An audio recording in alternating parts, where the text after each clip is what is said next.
રાજકોટ જંગલેશ્વર વિસ્તારમાં ચાલી રહેલા મેગા ડિમોલિશન દરમિયાન પોલીસ તપાસમાં ચોંકાવનારા ખુલાસાઓ સામે આવ્યા છે। વર્ષોથી ગુનાખોરી માટે બદનામ બનેલા જંગલેશ્વર વિસ્તારમાં હિસ્ટ્રી શીટરો દ્વારા ગેરકાયદેસર બાંધકામ કરી મકાનો ભાડે અપાતા હોવાનું સામે આવ્યું છે। પોલીસના જણાવ્યા મુજબ રાજકોટના નામચીન 11 હિસ્ટ્રી શીટરોની માલિકીની મોટી મિલકતો અહીં આવેલી છે। હિસ્ટ્રી શીટરો તેમની મિલકતોનો ઉપયોગ ગેરપ્રવૃત્તિઓ માટે થતો હોવાના પુરાવા મળ્યા છે। વિસ્તારમાં ડ્રગ્સ, દારૂ, જુગાર સહિતની ગેરકાયદેસર પ્રવૃત્તિઓ વ્યાપક રીતે ચાલતી હતી। ખૂબ રિસ્પોન્સિવ રીતે આપણે બધાએ એઝ એ ટીમ એક કામ થયું છે। અમારા રાજકોટ મહાનગરપાલિકાના જે ઝોન વોર્ડ નંબર 16 છે એમાં જે જંગલેશ્વર વિસ્તાર જે આવેલો છે એનું અમે 23 તારીખે સવારે 7:30થી અમે ડિમોલિશન શરૂ કર્યું। જે એ વિસ્તારમાં એન્ક્રોચમેન્ટ રિમૂવલ જે શરૂ થયું એ સાંજે 7 વાગે પૂર્ણ થયું। એ દિવસે પહેલા દિવસે 1119 જેવા અનધિકૃત દબાણો દૂર થયા। બીજા દિવસે 24 તારીખે 7:30 વાગ્યાથી સવારે શરૂ થયું તો સાંજ સુધીમાં જે રિમેનિંગ તમામ દબાણો હટાવવામાં આવ્યા। આ આખી જે અમારી દબાણોની હટાવવાની કામગીરી થઈ એની અંદર ટીપી રોડની અંદર આવતી જમીનનું ક્ષેત્રફળ 33,750 ચોરસ મીટર એટલું ખાલી થયું છે। અને આજી પટનો જે નદીનો વિસ્તાર છે એ 55,000 ચોરસ મીટર જમીન એ ત્યાંની ખાલી થઈ છે। એટલે હું આ બંનેનું જો જોડું તો 88,750 ચોરસ મીટર જમીન એ દબાણ મુક્ત થવા પામી છે। આઈ રિપીટ, 88,750 ચોરસ મીટર જમીન આમાં દબાણ મુક્ત થઈ છે। આ રોડની અંદર જે 33,750 હતી એની અંદરના દબાણો 497 દબાણો એની અંદર હતા અને નદી કાંઠામાં 992 દબાણો હતા। આમ કુલ દબાણો 1489 જે અમારા મેજર થયા। આ તમામને અમે હટાવીને જે જમીન ક્લિયર કરી છે એની હાલની એપ્રોક્સિમેટ સાવ અંદાજ લગાવીને માર્કેટ વેલ્યુ કાઢીએ તો પણ 350 કરોડથી વધારે કિંમતની આ જમીન થાય છે।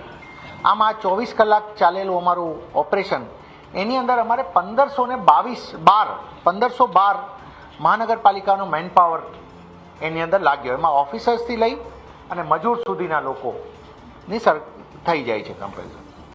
અમારી મશીનરી 261 લાગી જેમાં જેસીબીથી લઈને ટ્રેક્ટર સુધી આવી જાય છે। હું ફક્ત મેન આવર્સ ગણું, માનવ કલાકો આખા ઓપરેશનના તો 33,264 માનવ કલાકો આની અંદર વપરાયા આખા ઓપરેશનમાં। આની અંદર કેમ દબાણ મુક્ત જે થયું છે એ ઇમ્પોર્ટન્ટ છે।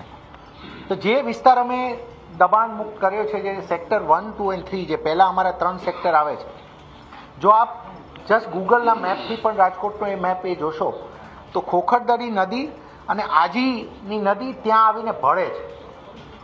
એટલે જ્યારે પણ વરસાદ આવે એટલે આજીનું પાણી સીધું એ દિશા તરફ આવે અને આજીનો પટ છે આખો। છેલ્લા ઘણા વર્ષોથી આપ જુઓ છો કે દર વર્ષે ત્યાં પૂર આવે અને રેસ્ક્યુ કરવાની સ્થિતિ થાય છે। હું ફક્ત 2024નો આપને આંકડો આપું તો 2024માં 1378થી વધારે લોકોને સ્થળાંતર કરવા પડ્યા હતા ત્યાંથી, 1378 લોકો, અને 370 લોકો તો રેસ્ક્યુ કરવા પડ્યા હતા ત્યાંથી। અને હું આની ગ્રેવિટી એ જણાવું કે જે એમને 370 લોકોને રેસ્ક્યુ કરવા ગયા એ ઓફિસર્સને પણ એનડીઆરએફની ટીમે ત્યાંથી 24માં રેસ્ક્યુ કરવા પડ્યા હતા।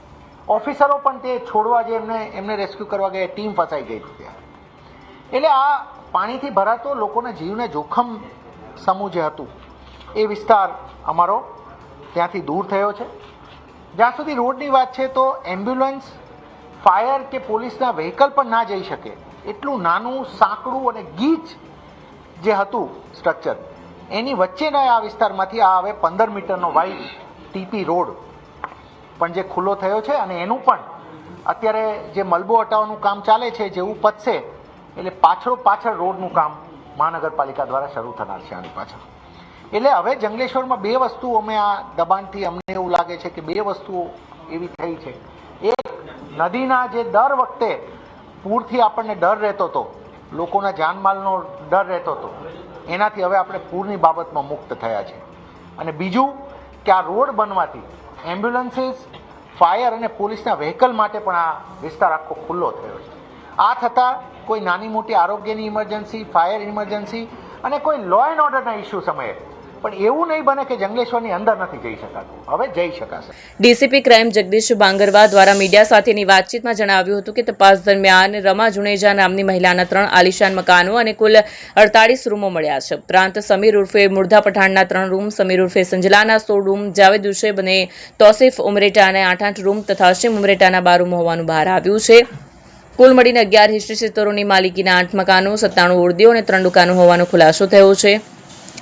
જંગલેશ્વર વિસ્તારમાં દારૂના 276 કેસ, જુગાર અને ઘોડી પાસાના 65 કેસ, 4 હત્યા અને 3 હત્યાના પ્રયાસના કેસ નોંધાયા છે. કૌશિક પટેલનો રિપોર્ટ, હિન્દ ટીવી.